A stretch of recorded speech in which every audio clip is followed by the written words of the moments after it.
A paz do Senhor para os alunos estudando conosco a matéria de cosmogonia bíblica, baseado no livro de Gênesis, o primeiro livro na Bíblia. Estamos usando o livro-texto com o mesmo título, de Gênesis. Hoje nós vamos estudar a 8ª lição, começando na página 186 do livro-texto. Vemos aqui em Gênesis capítulo 8, Abraão intercedendo pela cidade de Sodoma e Gomorra. Vemos a urgência de Abraão de interceder por essas duas cidades quando ele viu os dois anjos caminhando em direção a elas. Então ele ficou ao lado do anjo do Senhor para interceder. Ele perguntou com urgência: destruirás também o justo com o ímpio? Aqui Abraão intercedeu em favor das almas e pleiteia a causa diante do juiz do universo. Porque o Senhor contou a Abraão que estava para julgar e castigar Sodoma e Gomorra. Vemos 3 razões pelo Senhor fazer isso. As palavras de Deus: ocultarei eu a Abraão o que eu faço, se refere ao fato que Abraão era seu amigo íntimo. Os escritores do Antigo e Novo Testamentos falam de Abraão como o amigo de Deus. Por exemplo, em 2 Crônicas 27, Tiago 2 e 23, Isaías 41 e 8, e Salmo 25 e 14. E Deus disse em Amós 3 e 7, certamente o Senhor Jeová não fará coisa alguma sem ter revelado o seu segredo aos seus servos, os profetas. E vemos ainda mais que Deus revela seus segredos àqueles que temem a Ele. E vemos no Novo Testamento que Jesus referiu-se aos seus discípulos como seus amigos, onde Ele disse: tenho-vos chamado amigos, porque tudo quanto ouvi do meu Pai vos tenho feito conhecer. Então Deus revelou a Abraão o que ele ia fazer com Sodoma e Gomorra, porque estava compartilhando o segredo com seu amigo íntimo. A segunda razão por Deus avisar Abraão do que faria com Sodoma e Gomorra é para advertir a humanidade contra os pecados de Sodoma. Isso relaciona-se com o propósito também messiânico de Israel. Era uma advertência para Abraão que ele deve guiar seus filhos e sua casa nos caminhos do Senhor, de modo que fizessem o que era certo. Assim, seriam capacitados a receber as bênçãos que Deus queria lhes dar e para eles serem a bênção que Deus queria que fossem. Caso se entregassem ao pecado, como fez Sodoma, um Deus justo teria de castigar eles. O pecado deles os destruiria. Essa explicação ajudaria as pessoas a se manterem longe dos pecados que provocaram a destruição de Sodoma. E a terceira razão que Deus contou para Abraão sobre o castigo e julgamento de Sodoma e Gomorra é para levar Abraão a interceder. Interceder por aqueles que iam sofrer este julgamento e castigo. Vemos em Gênesis capítulo 18 alguns princípios da justiça, razões porque Deus tem que julgar e castigar os pecadores.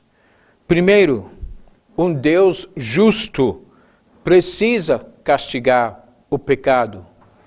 Você que é pai ou mãe com filhos, sabe que não pode deixar os filhos fazerem o que quiserem. Se eles cometerem o erro, precisam ser disciplinados, castigados, ensinados a fazer o que é correto.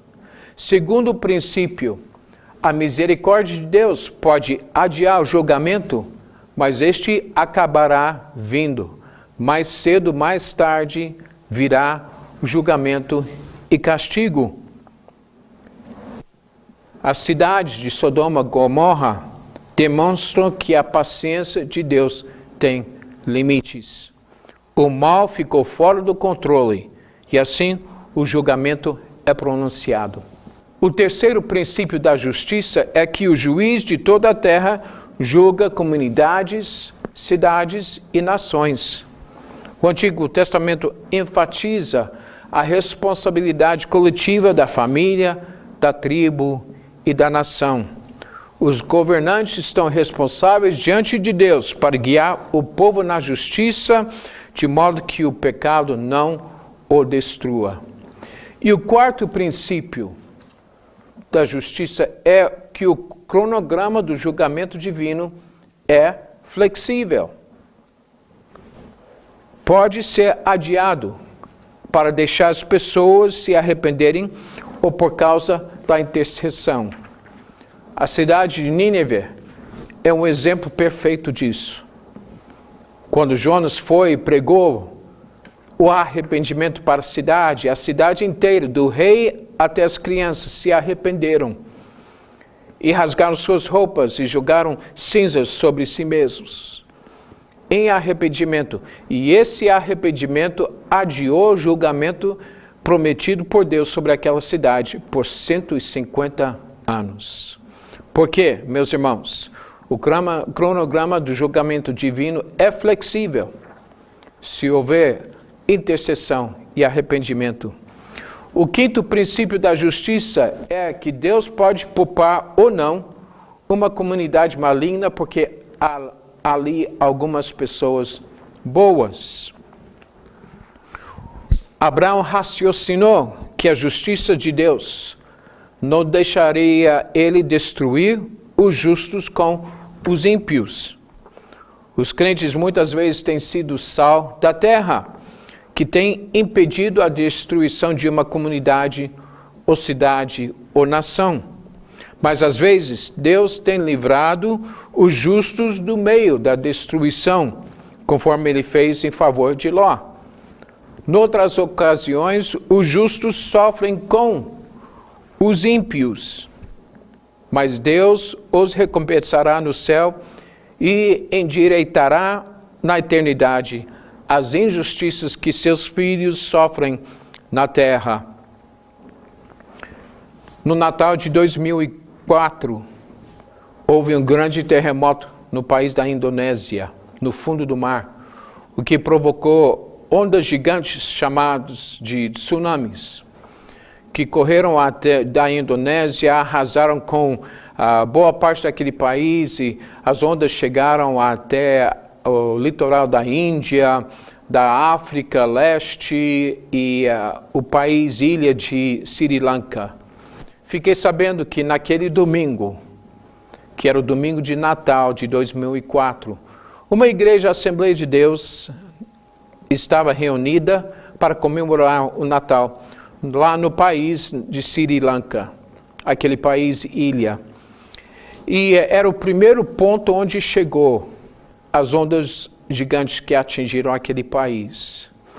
E por ser um dia de muito calor, a igreja resolveu se reunir no segundo piso, no salão social da igreja, para realizar o culto e as festividades, ao invés de ficar no primeiro piso. E pouco depois chegou a onda gigante que arrasou com aquela cidade e passou pelo primeiro piso da igreja, mas não chegou ao segundo piso, e o povo daquela igreja ficou salvo, porque foi para o segundo piso da igreja naquele dia.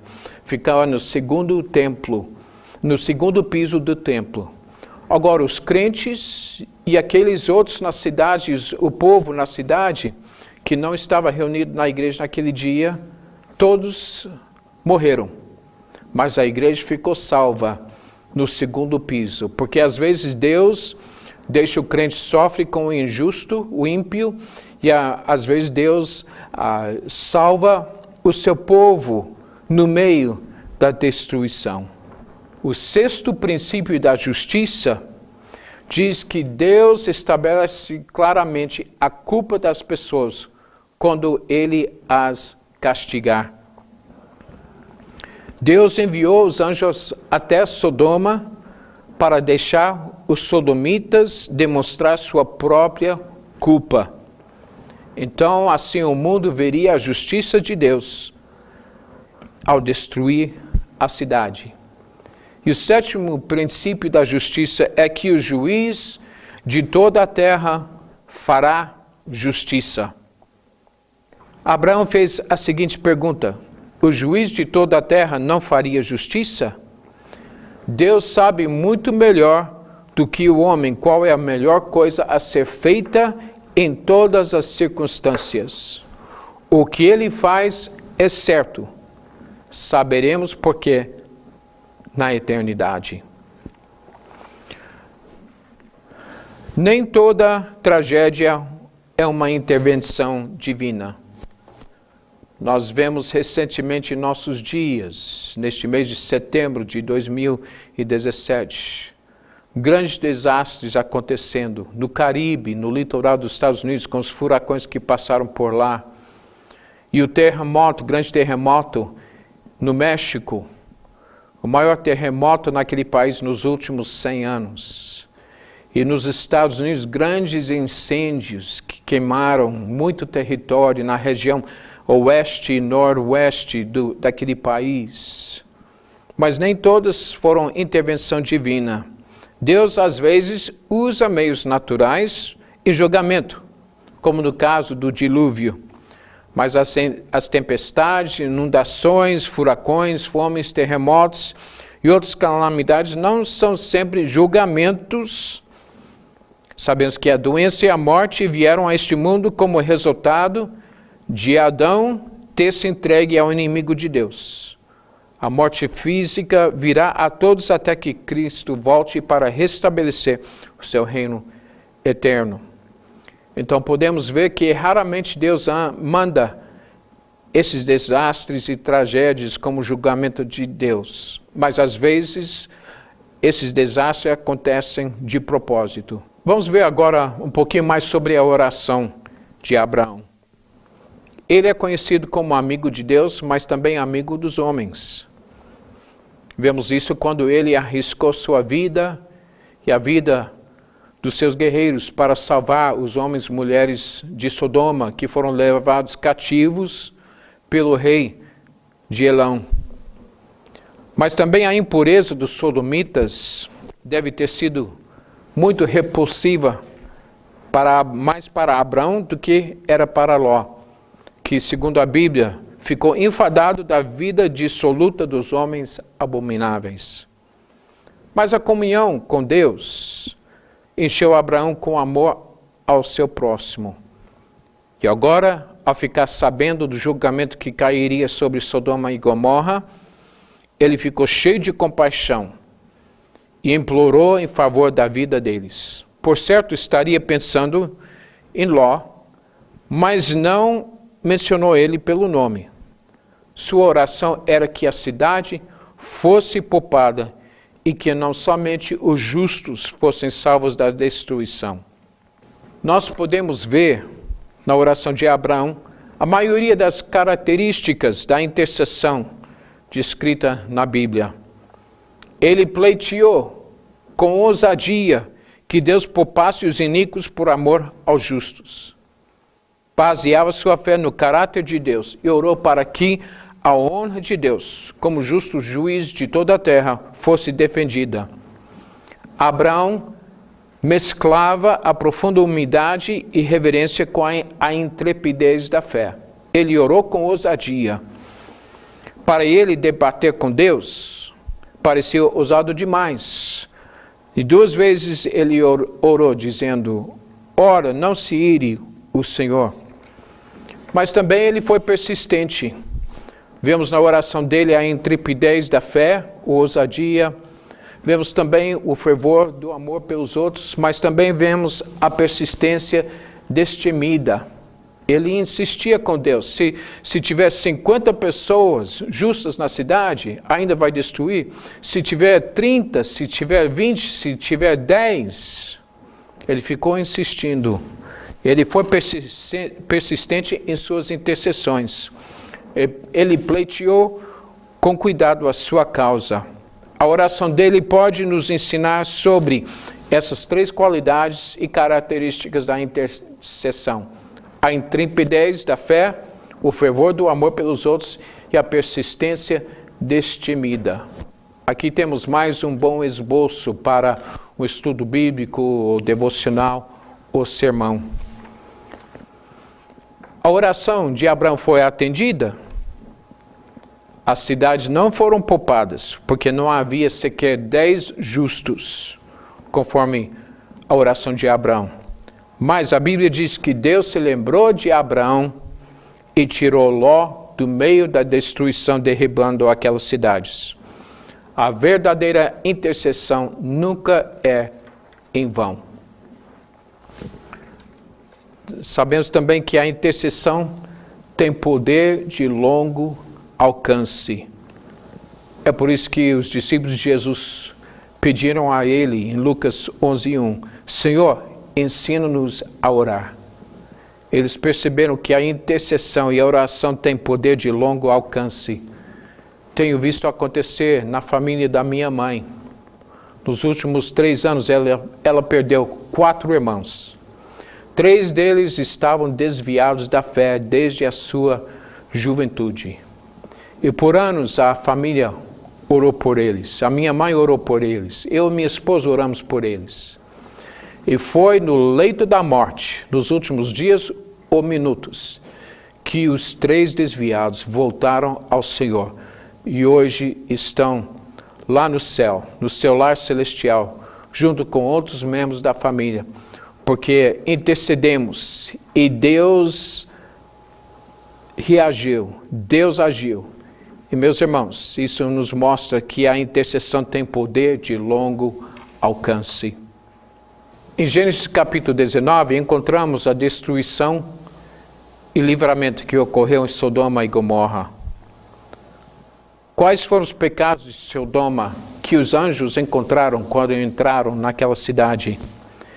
Viram que os homens da cidade, com exceção de Ló, estavam abertamente envolvidos nos pecados do homossexualismo, ilegalidade, violência e paixão descontrolada. Ló convidou esses forasteiros, esses anjos, para ficar na casa dele, para proteger ele dos sodomitas. Os sodomitas procuraram forçar Ló a não proteger esses forasteiros, até mesmo com risco da sua própria vida. Os sodomitas exigiam que Ló deixasse eles levarem os forasteiros, a fim de poderem satisfazer a paixão concupiscente deles. Na Bíblia inteira, o homossexualismo é considerado pecado, apesar do que muitas pessoas estão dizendo hoje em dia. A lei mosaica punia o homossexualismo com a pena de morte. O Novo Testamento também condena o homossexualismo e mostra que o respectivo castigo é a morte eterna. Os homossexuais são responsáveis por sua condição? Há quem defende a tese de que eles nascem com essa condição. Eles nascem com essa condição física que os orienta sexualmente à atração por pessoas do mesmo sexo. Mas nem todas as autoridades médicas concordam com este ponto de vista. De fato, há vários estudos médicos e psicológicos que mostram que não é uma condição desde o nascimento, é uma escolha pessoal, é questão de vontade própria. O meio social pode influenciar a pessoa homossexual, mas a escolha continua sendo pessoal. E tenho lido declarações de pessoas homossexuais que são líderes nos movimentos dos gays e homossexuais, eles mesmos dizendo que o homossexualismo é uma escolha pessoal, da vontade própria, e não algo que veio desde o ventre da mãe. Existem alguns perigos de comportamento homossexualismo que a sociedade não está contando, destacando. Se pensarmos bem, vamos ver que o homossexualismo pode levar à extinção da raça humana, porque a reprodução da raça humana é bem limitada, ou até acabada com essa vida e essa conduta. Também vemos que o homossexualismo é um comportamento que leva a muitas doenças, começando pelo AIDS. Vemos também que o homossexualismo é conduta abnormal e fora dos padrões da natureza.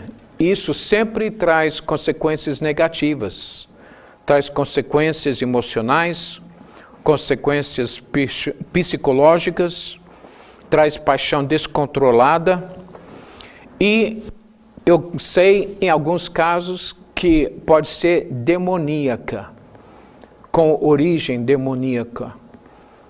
Um parente da minha esposa, no ano passado, pediu divórcio do seu cônjuge, porque admitiu que era homossexual há muitos anos.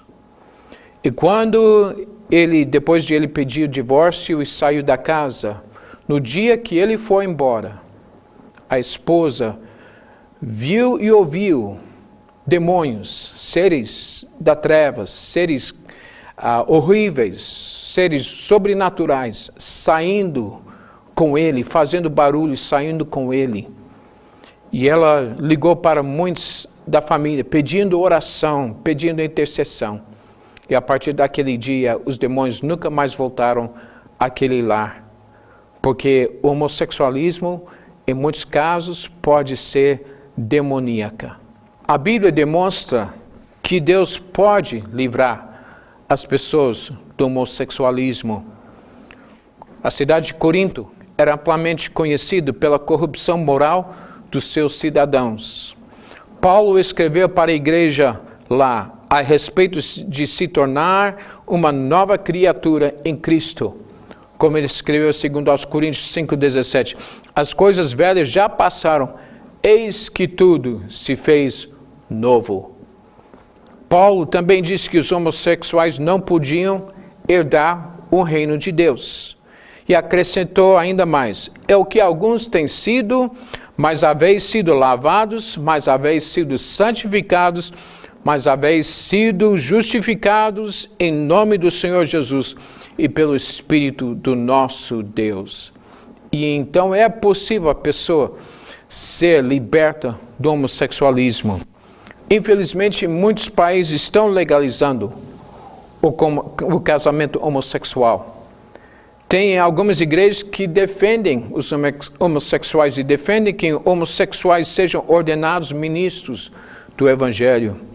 As pessoas argumentam frequentemente que a orientação sexual de cada indivíduo é sua própria escolha, seu próprio estilo de vida, que não deve ser criticado por isso. Mas vemos em Gênesis 19, Romanos 1, 1 Coríntios 6 e 1 Timóteo 1, que eles estão errados. A paixão descontrolada leva à violência e à iniquidade.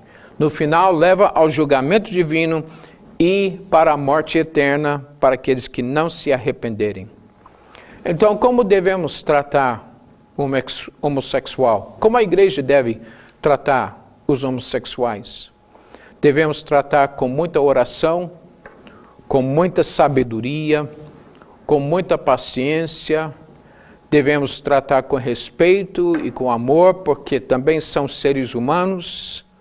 Mas não podemos aceitar ou apoiar sua conduta, seu comportamento, e devemos sempre procurar conduzir eles ao arrependimento.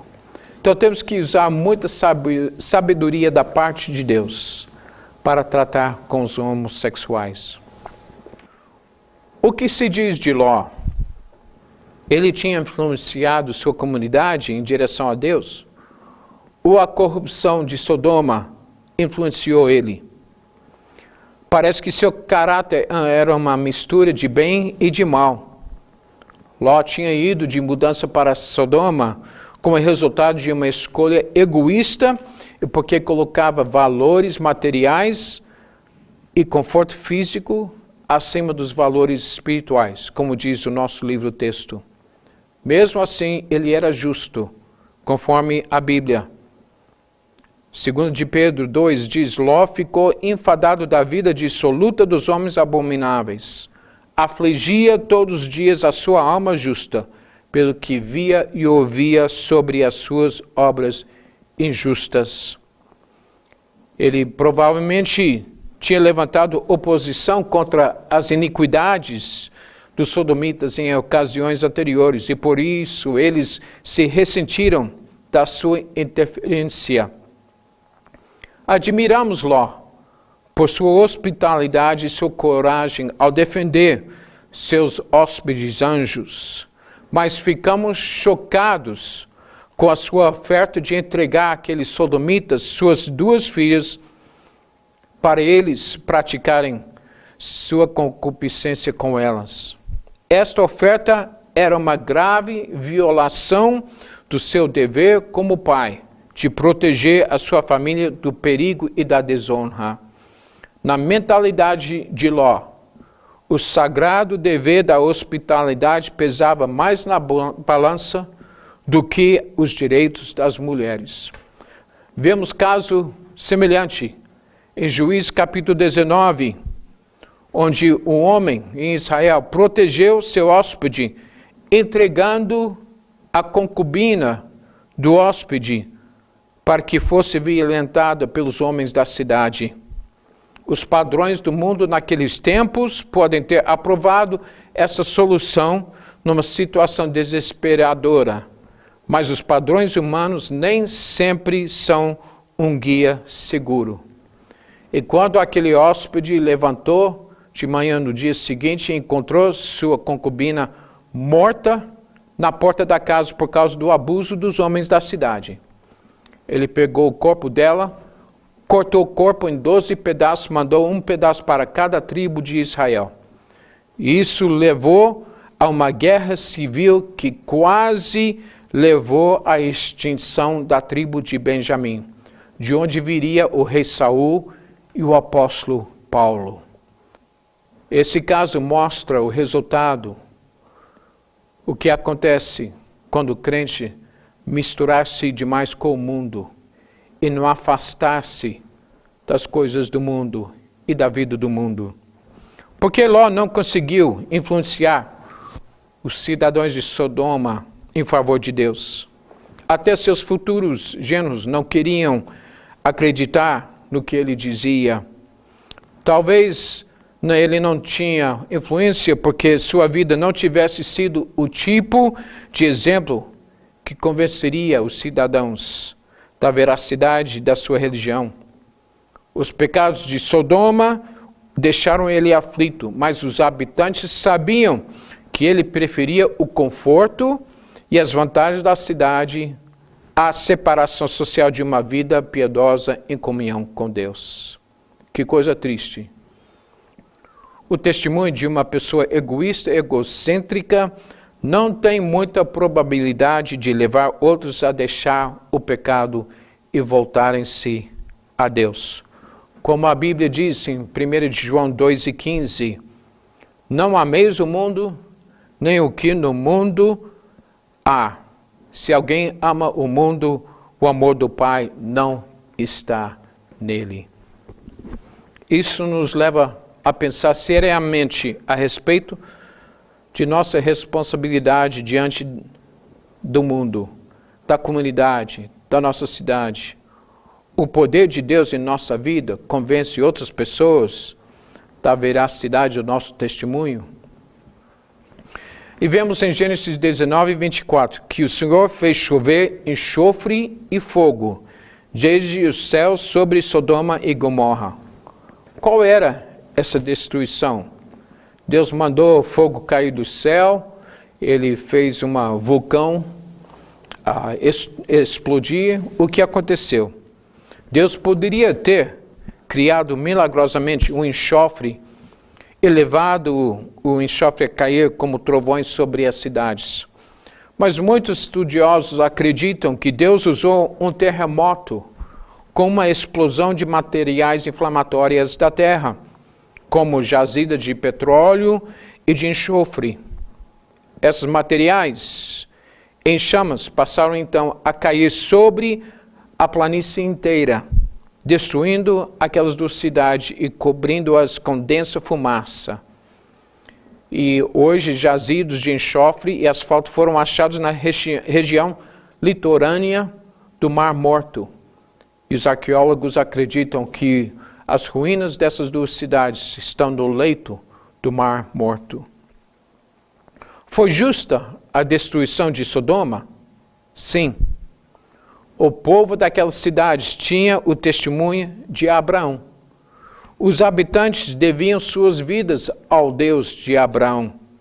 Deus ajudou Abraão a libertar eles das mãos do rei de Elão. Os sodomitas libertados viram Abraão e Melquisedeque reconhecer que a vitória veio do Senhor. Porém, eles não tinham a intenção de servir o Deus que libertou eles. O livramento deles foi por amor a Ló, mas agora estavam dispostos a matar Ló para saciar seu imundo desejo de praticar sexo com os mensageiros de Deus, os anjos. Mesmo nesta hora muito adiantada, os anjos deram a eles mais uma oportunidade para que se arrependessem, quando feriram eles de cegueira para não conseguirem achar a porta e arrombar ela. Mas, visto que este milagre não levou os homens de Sodoma ao arrependimento, foi selada a perdição deles. E na manhã seguinte, a cidade foi destruída. Agora vamos falar um pouquinho sobre Ló e sua família, em Gênesis capítulo 19. O próprio Ló, bem como sua esposa e seus duas filhas, não pareciam crer totalmente na destruição da cidade. A família não tinha pressa para sair de Sodoma. Então esse foi o primeiro dos seus erros. Não tinha pressa para sair de Sodoma. Porque, como nós lemos 1 João 2,15, quem ama o mundo não tem Deus na sua vida, realmente não tem Deus na sua vida. Então a família não tinha pressa para sair de Sodoma. Os anjos tinham que continuar insistindo com eles, apressando eles a se saírem da cidade. Finalmente, a Bíblia diz que os anjos agarraram cada um pela mão e se precipitaram com eles para fora da cidade, sendo-lhes o Senhor misericordioso. Meus irmãos, é muito difícil o crente agarrado ao mundo largar dele. Mas os anjos não carregaram Ló e sua família até as montanhas. A decisão final de escapar tinha que ser da própria família de Ló. Agora vemos o segundo erro de Ló e sua família. A esposa dele serve como exemplo na Bíblia de advertência a todos que são tentados a voltar para trás. Por que ela olhou para trás?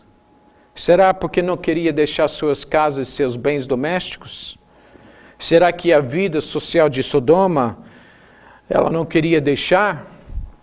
Será que ela desanimou-se e resolveu que teria mais chance de vida em Sodoma do que na montanha? Embora estivesse bem encaminhada para a segurança, seu coração ainda estava em Sodoma. Ela ansiava por aquilo que estava deixando para trás, de modo que ela se voltou, olhou para trás e morreu. Fixada no local, ela foi provavelmente alcançada e sufocada por fumaça de enxofre e encrustada com o sal e as matérias que caíam do céu. Ela tornou-se um monumento sinistro de advertência a todos os crentes que anseiam pelas coisas do mundo.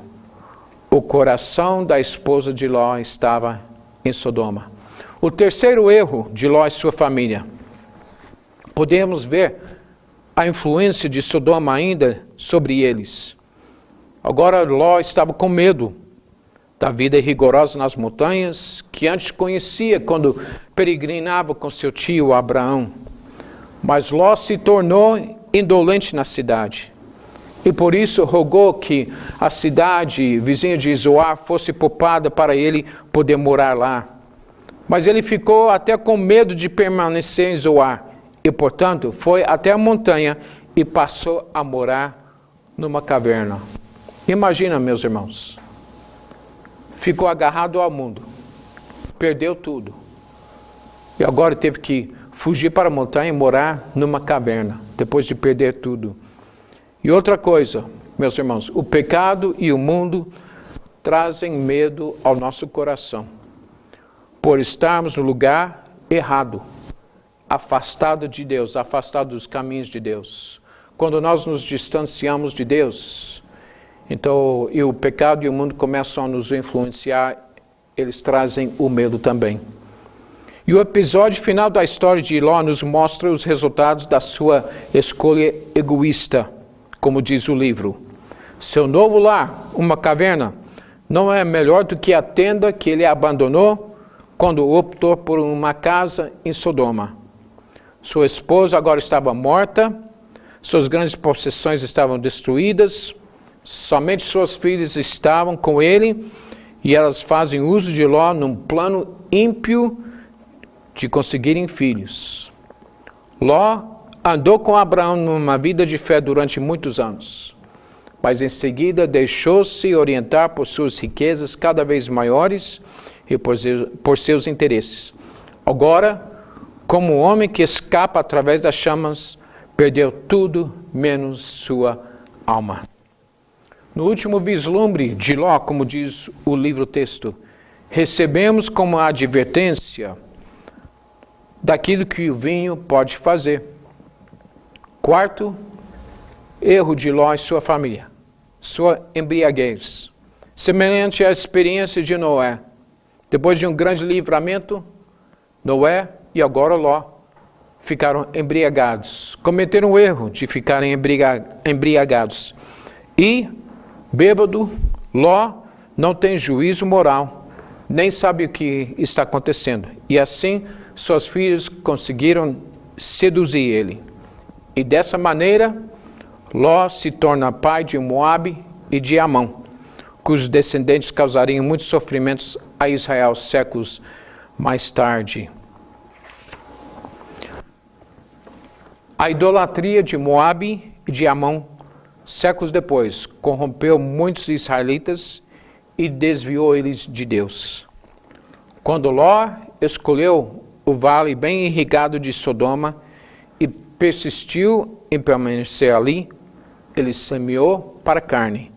E no decorrer do tempo, ele e seus descendentes ceifaram a amarga colheita da corrupção. Agora vamos voltar para o caso de Abraão, porque vemos no capítulo 20 que ele mais uma vez cometeu o mesmo pecado de Egito. Na história e no caso de Abraão, Abimeleque e Sara. Ele repetiu o antigo pecado. Ele mandou Sara dizer que ela era irmã dele. E a verdade é que ela era meia-irmã. E o povo da terra original, da terra natal de Abraão, prezava esse costume de ter esposa, irmã. Então, naquela época era permitida. A lei mosaica, depois, mais tarde, proibiu essa prática. E o que aconteceu? Abraão foi morar na região de Gerar, e lá o rei de Gerar, o Abimeleque, viu a Sara e tomou ela como esposa, sem Abraão fazer nada. Mas vemos que Deus afligiu Abimeleque. Agora, por que alguém desejaria casar-se com uma mulher de 90 anos? Será que o milagre de rejuvenescimento do corpo de Sara restaurou a beleza dela? Mas aqui não há alusão a isso. Provavelmente, Abimeleque tomou ela como esposa a fim de aliar-se com Abraão, o príncipe nômade rico. Sendo que os reis orientais tinham muitas esposas, algumas eram tomadas para confirmar alianças. Abimeleque teria vantagens comerciais e militares ao ter Abraão por cunhado. Que anticlímax vergonhoso! Os temores e a mentira de Abraão, aqui em Gênesis 20, depois de suas grandes experiências espirituais nos capítulos 17 e 8, onde Deus revelou-se mais uma vez a Abraão e renovou o concerto com ele. E logo em seguida, Abraão e Sara estão para ver, dentro de poucos meses, o cumprimento da promessa de um filho. E agora, os temores de Abraão quanto à sua própria segurança levam ele a colocar em risco a totalidade do plano de Deus, deixando Abimeleque tomar Sara como sua esposa. Vemos o livramento e a misericórdia de Deus neste caso, porque para proteger Sara e afastar Abimeleque do pecado, Deus afligiu Abimeleque e sua casa. Ele afligiu o pecador. Ele fala a Abimeleque num sonho, que é a primeira menção na Bíblia de sonhos. E Abimeleque, através deste sonho, ficou sabendo que Sara era esposa de Abraão. E se tomar ela seria um pecado contra o Senhor. Então Deus impediu ele assim de pecar, senão ele e todos os seus morreriam se não devolvesse ela a Abraão. E Abraão orou por ele para que não morresse. Então vemos a misericórdia de Deus, de afligir o pecador, mas também revelar-se ao pecador e falar com ele, e Deus impede o pecador de cometer um grande erro. No decurso desse capítulo, Abimeleque é visto como um homem de integridade, não como o faraó do Egito. Talvez Abimeleque conhecesse a Deus. Ele recebeu uma revelação divina e chamou Deus de Adonai, o termo hebraico para Senhor, reconhecendo o governo soberano de Deus.